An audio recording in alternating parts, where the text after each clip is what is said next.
Right, welcome to Chapter 5, Statistical Reasoning for Foundations Math 20.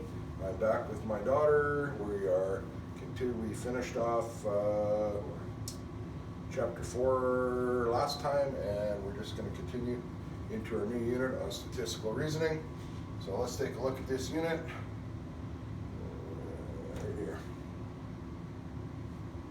So you're going to learn tools that will help you make decisions by comparing sets of data. You will learn how to determine the reliability of claims that are based on data, such as surveys and polls. And there's two different sections of this material, and we'll break it down that way. What I do in my course is I'm going to show you how to make some of the calculations for the statistical measurements that we're going to be taking. And I'm going to also show you how to do it on your calculator and have the calculator do those calculations for you. I am going to be using a TI-83.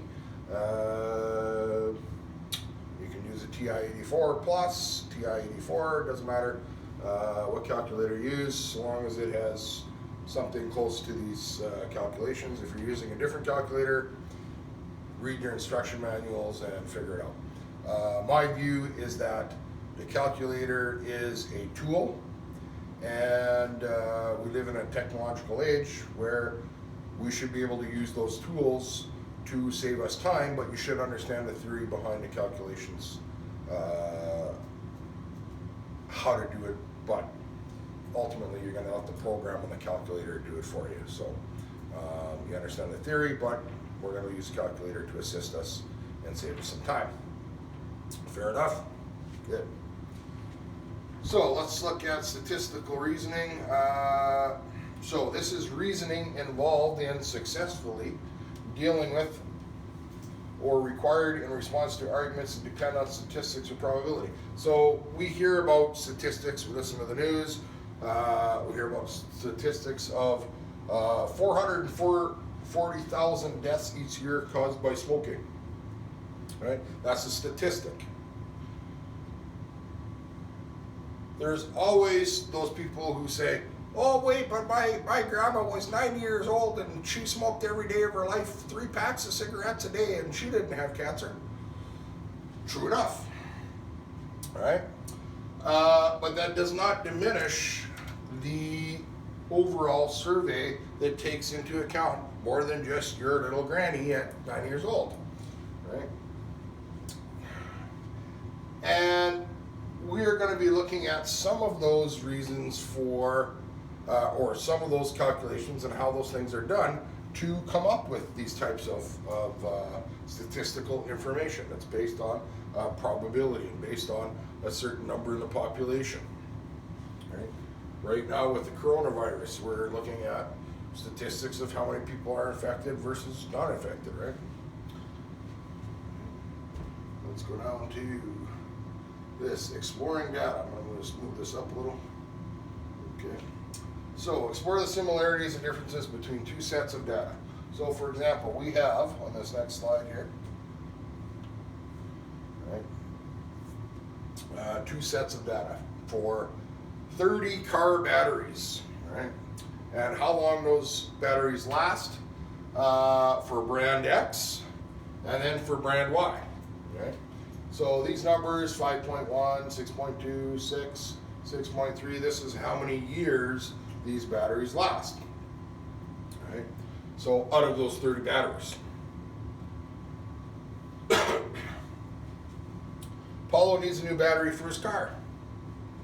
He's trying to decide between brand X and brand Y. Both brands are the same price, and he gets data for their lifespan, which is in the chart, right? This is also in your textbook if you're following along with your textbook. How can we compare the data that we have here? Each one of these items is the data, right? To decide which battery would be better to buy. Any thoughts? Figure out which one lasts longer overall. Well, yeah, but you don't know. Is brand X going to last more longer, or is brand Y going to last longer? Well, you can add up all the numbers and divide by the number of Oh. numbers there are. Yeah, we could. Yeah, so that takes us to some of our terminology. All right, let's go to here. So the mean, right, which is what you're referring to. So the mean is what we think of as the average, right? You have 10 tests in math for the year, and you want to know what your average is for your grade. So you add up all those tests, you divide by 10, and voila, there's your mark, right?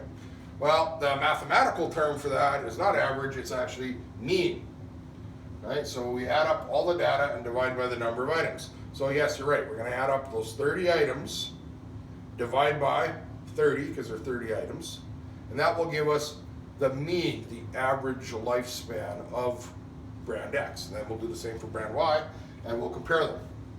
Right? Another term to know is what's called the median. Right? Have you ever if you're taking your driver's training, right, or you're driving now, the thing down the road, right, that separates this side of the road from that side of the road is the median, right? Right? The median is the middle. So what we do is we take all our data and we arrange them from smallest to largest, or largest to smallest, doesn't matter, and we find the middle. Right? Now, this works great when we have, excuse me, okay, this works great when there's an odd number of items. So for example, I'm going to just give you some numbers, 7, 8, 9, 10, and 11. Well, they're arranged from smallest to largest. Where is the middle? Number 9, right? 2 on this side, 2 on that side. Yep, there's the middle. 1, 2, 3, 4, 5. It's an odd number. There's our middle, right? So that means our median is 9. Well, if I give you another number, 12, right? So now we have 6 numbers, an even number, right? So how do we find the median when there's an even number? Well, what we do is we find the 2 numbers that are in the middle, and we find the mean, 9 plus 10 divided by 2. And we get 9.5. So 9.5 will be our median, right? So when there's an even number, you find the mean, the average of those 2 middle numbers. When it's an odd number, it's just that middle number. Make sense? Yep. Okay, your mode is the number in the data that is repeated most often. Now, in this case, is there any numbers that repeat? Nope. So there is no mode. Right? If there are, let's say I give you some more numbers, there's just another 7, we'll throw in another 12 here. All right, now in this case, we have 2 7s, 1 8, 1 9, 1 10, 1 11, 2 12s. Oh, so that means that there is 2 modes, 7 and 12. Okay. So you can have no mode, you can have more than 1 mode. Right? Or, if I give you another 12, now there's 3 of these 12s, but only 2 7s, so therefore the mode is now 12. Right? So it is simply the number or numbers that appear the most often in our data. Does that make sense? All right, so some pretty important terms to remember. All right, a couple other terms. Let's go to the next slide here. Oop. Dispersion, right? So a dispersion, and all of these are in your textbook, so you can copy them down from there, or refer back to your textbook. So you're not going to get tested on that. I mean, you'll figure out we'll use mean and median and mode a lot, so you will you'll just come to know what these terms are. All right. Dispersion is a measure that varies the spread among the data in a set. Dispersion has a value of 0 if all the data in the set is identical. So if it's all the same number, well, then it's 0 dispersion. And it increases in value as the data becomes more spread out. Right? An important term that relates to dispersion is what's called the range. The range is the highest value minus our lowest value. So a lot of times when we're doing graphing, we need to find out what is the range of our graph from highest to lowest. So we're going to look at the highest term in our data and the lowest point in our data. And we're going to subtract the highest from the lowest. So you remember when we had 7, 8, 9, 10, 11, 12, 12, 12. All right, what was our mode again? The number that appears the most often? 12, yeah. And how would we find our median? Take the middle one. Yeah, so 1, 2, 3, 4, 5, 6, 7, 8, 9 numbers. So that means this is our middle, right? 4 on either side. That's our median, right? Median. All right, these are our mode. All right. How do we find the mean? Well, we add up all those numbers and divide by 9. So add all numbers, and in this case, we'll divide by the 9 numbers that we have, yeah? Okay, the range. So the range here, we can see nicely, 7 is our lowest number, 12 is our highest. So we take our highest value, 12, and we subtract 7, and we get 5. So 5 is our range. Okay. So what that means is that there is a range of 5 units from the lowest to the highest in this sample of numbers. Right? In another sample of numbers, you could have a very large range, or you might have a very small range, depending on the set of numbers that you have. All right. Does that make sense? Mm-hmm. Okay. Okay, let's jump to the next slide here. All right, so we're back to our batteries. All right. So brand X and brand Y. So we want to determine the mean, the median, the mode, and the range of each battery.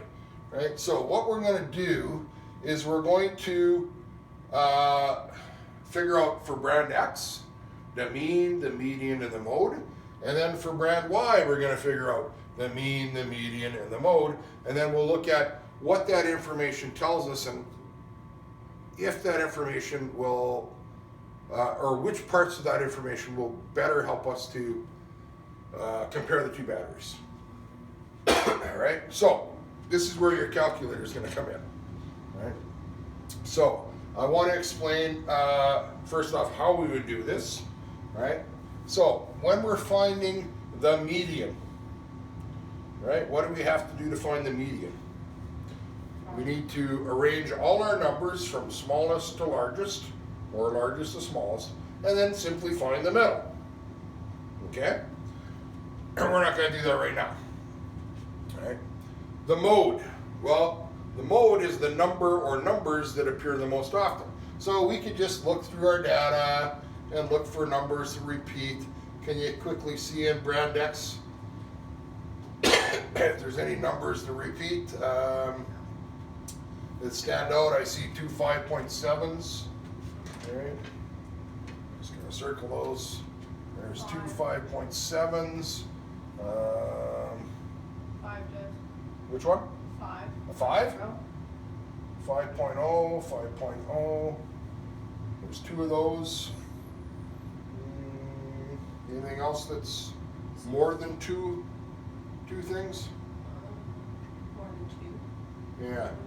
So on quick glance, that kind of looks like that's probably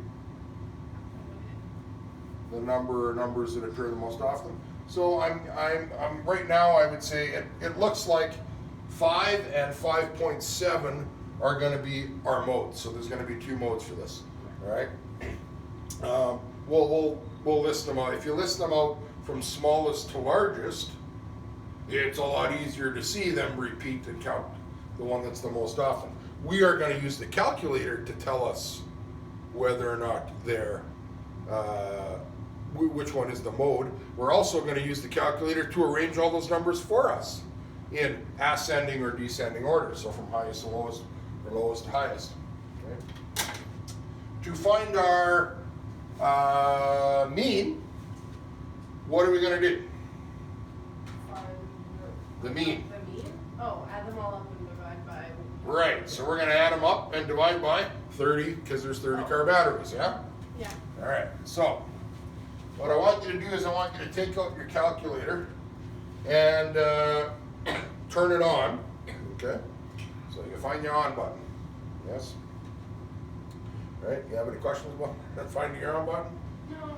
Okay, so we have this button,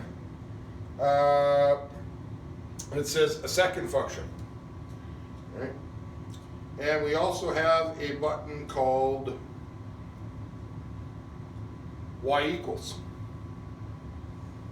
Now above it is a, on my calculator it's yellow. So my second function is a yellow button, and stats plot, the words above all the keys on the calculator are in yellow. Hopefully you guys can see this. I don't know how good that is for showing that there. Get the power on here. Right. So it's too close enough. You can see it. Yes. All right. So I'm just going to come around here and show you. So second function. All right, and then stats plot, quit, INS list. Right. All these different options. So whenever we want these keys, I have to use my second function and then that key to access all the stuff that's yellow. Whenever I want these green letters or options, I have to push my alpha button. Right now on your calculator, depending on which calculator you have, they might be a different color, but you follow along pretty much the same way. So what we're going to do is we're going to first off put our second function y equals, and that will be our stats plot.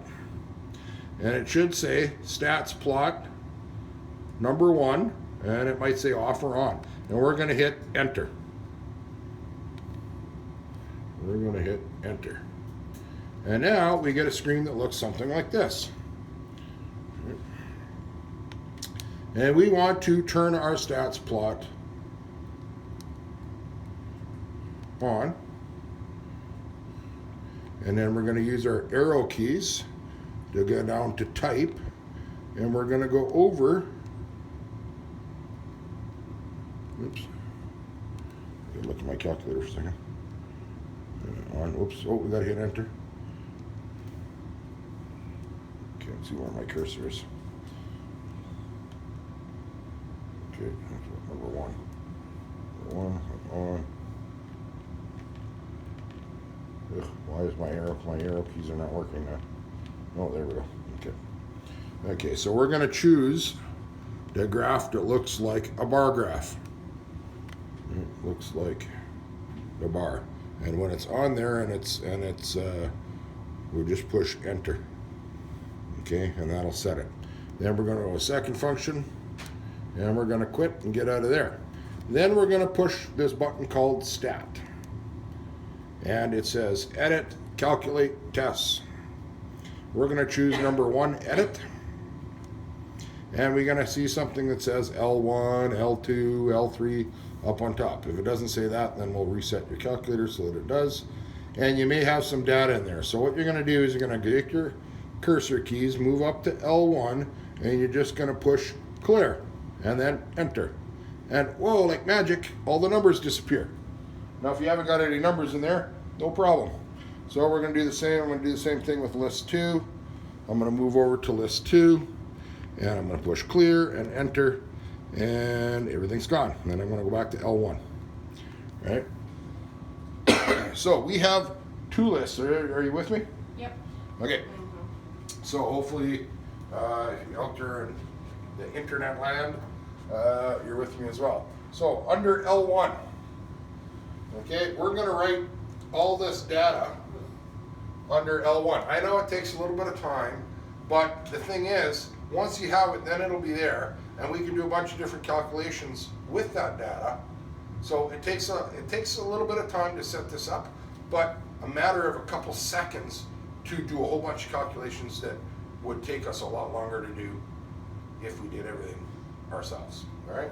So I'm gonna pause the video and give you time to write down or to put all these into your list. So when you do this, you just simply type 5.1 and then enter, and then the next one 6.2, enter.